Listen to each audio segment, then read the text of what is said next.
we were all terrified. But we didn't want to look as if we were terrified because we knew everyone else was. So we never talked about that, which meant that we never really talked about the things we were feeling deep down.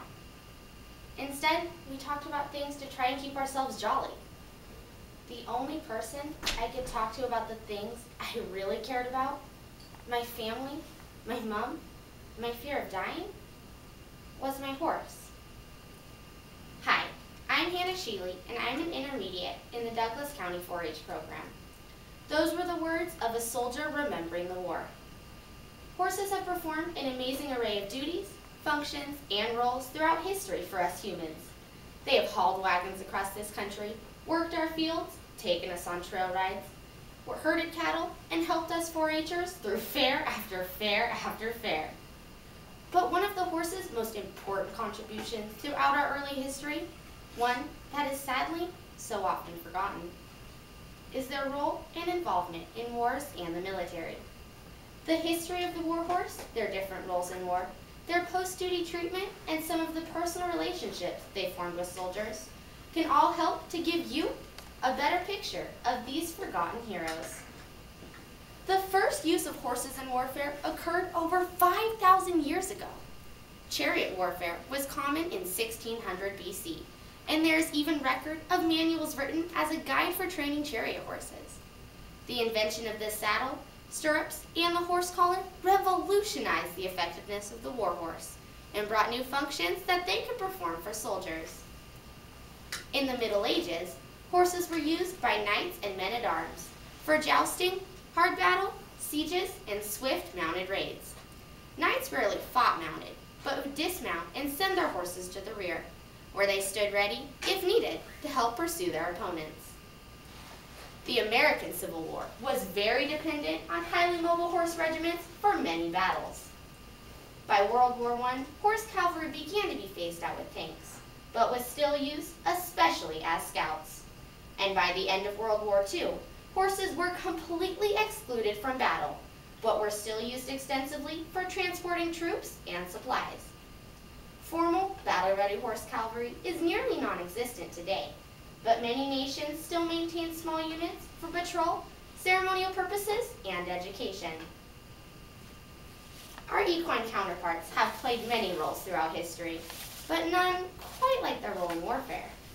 A variety of horse breeds have been used for warfare, and the type of duty or work performed by the warhorse dictated which breeds were preferred. Lightweight breeds were used for light cavalry, message delivery, and scouting tasks. Medium-weight breeds maneuvered cannons onto battlefields, pulled supply wagons and artillery pieces, and carried heavily armored riders. The heavy loads, such as large weapons and supply wagons, were left for the heavy-weighted breeds, most of which had dispositions to remain calm under fire. Mules were also commonly used as pack animals and to pull wagons, but as they tended to be less cooperative under gunfire, they were rarely used to haul artillery onto battlefields, but instead often transported mountain artillery, due to their superiority in rough country. Mules actually helped win a battle at Chattanooga during the Civil War by stampeding at the sound of battle. They broke away from their wagons, and the chains rattling and the dragging harnesses snapping over tree stumps as they bolted towards the Confederates fooled them into thinking that the frightened mules were a reckless cavalry charge. The line broke and fled, winning the battle for the Union. One of the most honored duties a horse could perform was to be the mount of an officer, especially a general. Generals rode on horseback to give them added height, so they could see their men easier and could administer their commands more effectively. The men could also see their general easier and not have to find him on the ground. Unfortunately, this meant they were also more visible to opposing troops, making him and his horse an easy target. In any war, there are losses of life, and the war horses were no exception. The number of horses that have participated in wars and died alongside soldiers is staggering. The First World War lost 484,000 of the over 1 million horses and mules used by the British alone. Since one primary duty was to pull artillery, horses were always on the front lines. and opposing forces' primary target was often those horses to immobilize the guns. They did put horses through a boot camp of sorts to prove they were fit for battle. They were taught to react to various cues from their rider in order to react to certain situations they might encounter on the battlefield. The final test to determine if a horse was army ready was that on a signal, the riders would dismount and direct their horses to lie down. Machine gunners at the other end of the field would then open fire, scattering bullets over the prone men and animals. The horses that panicked and jumped up were killed and released from duty. Death by gunfire in battle was brutal for the warhorse, but the highest number were lost to disease or exhaustion. Even if a warhorse survived these battles, it was no longer of use to the military. He wasn't always guaranteed a path to retirement.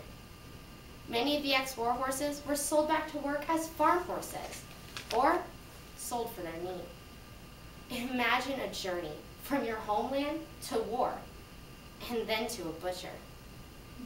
At the end of the First World War, tens of thousands of horses were left stranded in Europe and at risk of disease, hunger, and death at the hands of butchers. Fortunately, there were some individuals who intervened. One was Winston Churchill, who, when he gained knowledge of these stranded horses, sent extra vessels to gather 9,000 horses a week and bring them back to the United Kingdom. Despite what their final end may be, equine soldiers have participated loyally in wars, performing duties ranging from a general's mount to pulling and delivering vital supplies to full-on battle charges in a cavalry. But their greatest duty was possibly the individual relationships they formed with their fellow soldiers and their heroic actions. General Jack Seeley's horse Warrior fearlessly carried him through 4 years of war. Warrior inspired great bravery and courage in the troops that fought alongside him and the general. Their partnership became a remarkable symbol of hope throughout the war. Rienzi was a famous horse of the Civil War who sped across Virginia 12 miles to get his master, General Sheridan, to his troops in time to lead them to victory after they'd fallen victim to a surprise attack. Alfie was a young soldier's horse that led a horse-drawn artillery. The soldier rode his back, leading the team of horses directly into the gunfire that was cutting down foot soldiers, advancing just in front of them. That soldier remembered when Alfie died and said that he thought of him every day and would never forget him. A soldier's horse may mean fresh supplies, whether they had artillery or not, or a means to retreat from their enemy. But none of that compares to the bonds of friendship and loyalty that form between many soldiers and their war horses. Horses and soldiers often slept together in the mud to ward off the cold, and it was their shared terror of war that bonded them so closely together. The grim truth was that each soldier knew he could lose his most trusted friend at any moment. Today, I've shared the history of the warhorse, their different roles in war, their post-duty treatment, and a few accounts of the personal relationships they formed with soldiers. Our equine soldiers put their heart and soul into their job, so let us remember that no matter what these horses were put through, they soldiered on. Whether plodding through choking dust, struggling through mud, rushing up to a position at a gallop, or creeping backward in a fighting withdrawal, the horses always did what they had to do. They served their masters, the forgotten heroes. My resources were www.dailymail.co.uk, www.rileysbattery.org, The Horse in the Civil War by Deborah Grace, and www.telegraph.co.uk. Thank you for your time today. Are there any questions? Yes, Hannah. How did you